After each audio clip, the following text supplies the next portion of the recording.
में सीबीआई की 2 सदस्यों की टीम पटना में बिहार के ईओयू के दफ्तर पहुंच चुकी है। ये बहुत बड़ी खबर इस वक्त आपको बता दें, नीट पेपर लीक मामले में बातचीत की संभावना है। पेपर लीक मामले की जांच अब सीबीआई ने शुरू कर दी है और यही वजह है कि इस पूरे मामले को लेकर सीबीआई अब पटना पहुंच चुकी है। ईओयू लगातार इस पूरे मामले की जांच कर रही है, लेकिन अब सीबीआई जो है इस पूरे मामले में किस तरीके से जांच को आगे बढ़ाती है। लेकिन आप देखिए कि किस तरीके से ये पेपर ट्रेल जो है, ये जो धांधली है किस तरीके से हुई है। अब जानकारी मिल पा रही है कि क्या स्कूल में यहाँ पर धांधली हुई है, क्या कोऑर्डिनेटर या सुपरिटेंडेंट जो प्रिंसिपल और वाइस प्रिंसिपल है उनकी भूमिका यहाँ पर जो है संदेह के घेरे में है। और चंद्रमोहन हमारे सहयोगी लगातार हमारे साथ बने हुए हैं। चंद्रमोहन, सीबीआई की टीम भी पहुंच चुकी है पटना, लेकिन जिस तरीके से जानकारी मिल पा रही है कि कोऑर्डिनेटर और सुपरिटेंडेंट जो बनाए गए थे, वाइस प्रिंसिपल और प्रिंसिपल ओएसिस स्कूल के, उनकी भूमिका पर क्या संदेह अब ज्यादा बढ़ता नजर आ रहा है?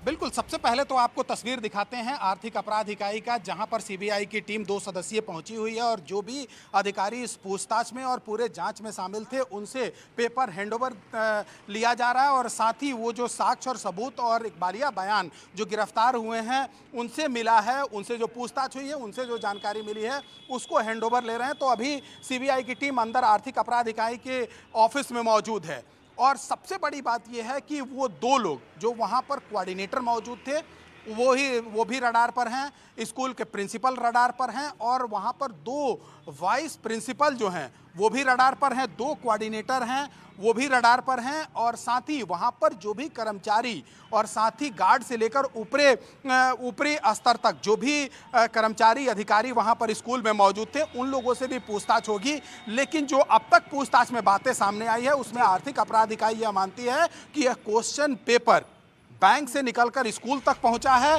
तो जो मिली भगत है वो कहीं ना कहीं स्कूल की है और कोऑर्डिनेटर जो डिस्ट्रिक्ट कोऑर्डिनेटर बनाए गए थे वो स्कूल के प्रिंसिपल हैं, तो कहीं ना कहीं सबसे पहले वही सवालों के घेरे में है। यानी कि इसमें कितने किरदार रहे होंगे इसका भी यहाँ पर जो खुलासा है वो जरूर होना चाहिए। फिलहाल बहुत शुक्रिया, आप नजर बना के रखिए। आगे बढ़ते हुए एक और बड़ी खबर बता दें, नीट मामले से जुड़ी हुई ब्रेकिंग न्यूज है। झारखंड के देवघर से बिहार पुलिस ने झुन्नू सिंह नाम के एक शख्स को गिरफ्तार कर लिया था। जानकारी मिल पा रही है कि झुन्नू के घर से ही चिंटू समेत 5 लोगों को गिरफ्तार भी किया गया था और झुन्नू के घर से बकायदा एक डायरी मिल गई है और इसी डायरी में नीट पेपर लीक से जुड़ी हुई कई अहम जानकारी दर्ज है।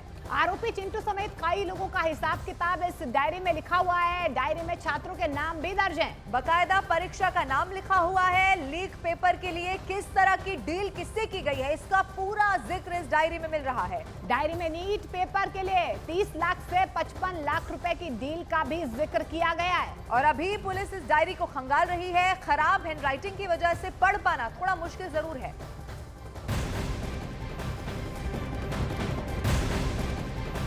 और इस बीच बड़ी खबर आपको बता दें, नीट पेपर लीक को लेकर महाराष्ट्र से बड़ी खबर है। महाराष्ट्र पुलिस ने लातूर से एक टीचर को भी इस पूरे मामले में गिरफ्तार किया है। एटीएस ने 2 टीचर्स को पूछताछ के बाद लातूर पुलिस के हवाले कर दिया था और उसके बाद आपको बता दें एक आरोपी टीचर को गिरफ्तार कर लिया गया है। एटीएस को आरोपियों के फोन से कुछ हॉल टिकट और पैसे के लेन देन के भी सबूत मिले हैं। लातूर पुलिस ने कुल 4 लोगों के खिलाफ मामला दर्ज कर लिया है और इसी से जुड़ी हुई अब इन्वेस्टिगेशन को बहुत तेजी से आगे बढ़ाया जा रहा है। एफआईआर में इस बात का पर्दाफाश हुआ है कि आरोपियों के मोबाइल पर कई स्टूडेंट्स के हॉल टिकट मिले हैं। इसके अलावा लातूर के आरोपी टीचर दिल्ली में किसी गंगाधर नाम के शख्स के संपर्क में था जिससे वो पैसे का लेन देन कर रहे थे। महाराष्ट्र पुलिस दिल्ली के गंगाधर नाम के आरोपी की तलाश भी कर रही है। तो इस वक्त की ये सबसे बड़ी खबर आपको बता रहे हैं, नीट पेपर लीक मामले में महाराष्ट्र पुलिस ने एक टीचर को गिरफ्तार कर लिया है। विवेक गुप्ता मुंबई से लाइव हमारे साथ जुड़ रहे हैं। विवेक, ये टीचर के बारे में क्या और जानकारी मिल रही है, क्योंकि संपर्क किसी दिल्ली में गंगाधर नाम के व्यक्ति से हो रहा था और वो कौन है अभी तक पुलिस पता नहीं लगा पाई है। बिल्कुल सही कहा आपने। देखिए, नीट की जांच की जो आंच है वो अब धीरे धीरे महाराष्ट्र तक भी पहुंच चुकी है और महाराष्ट्र एटीएस ने कल लातूर में एक बड़ी छापेमारी की थी जिसमें 2 संदिग्ध लोग उठाए थे। ये दोनों संदिग्ध जो हैं वो जिला परिषद स्कूल के टीचर हैं जिनका नाम संजय यादव और जलील पठान है। उनसे घंटों पूछताछ की गई थी और रात में उन्हें छोड़ दिया गया था, लेकिन जब उनके मोबाइल की रिपोर्ट आई तो उसकी उनके दोनों आरोपी के मोबाइल में से कई व्हाट्सएप चैट ऐसे आए हैं जिनमें से पूरे महाराष्ट्र में जो नीट स्टूडेंट थे उनके हॉल पेपर यानी कि जो एडमिट कार्ड होते हैं वो पाए गए हैं। साथ ही साथ बड़ी तादाद में पैसों का लेन देन है उसकी चैट भी सामने आई है, जिसके बाद एटीएस ने उन्हें वापस बुलाया दोनों आरोपियों को, और एक आरोपी जिसका नाम जलील पठान है, जिला परिषद का टीचर है, उसे गिरफ्तार कर लिया गया है। गिरफ्तार करने के बाद एटीएस ने पूरा जो मामला है वो शिवाजी नगर पुलिस स्टेशन जो लातूर में आता है उनके हवाले कर दिया है। लेकिन जो दूसरा आरोपी है जो जिला परिषद का टीचर है संजय यादव, वो फरार होने में कामयाब हो गया। उसकी दबिश के लिए, उसकी तलाश के लिए दबिशें दी जा रही हैं और छापेमारी की जा रही है। और शक ऐसा जताया जा रहा है कि जो पूरा नीट का जो स्कैम हुआ है बिहार से शुरू होकर दिल्ली तक पहुंचा है, हो सकता है कि ये जो दो आरोपी जो दिल्ली में बैठे गंगाधर नाम के शख्स के साथ लगातार संपर्क में थे। गंगाधर ही वो शख्स है जो इनको पैसों की लेन देन की बात कर रहा था।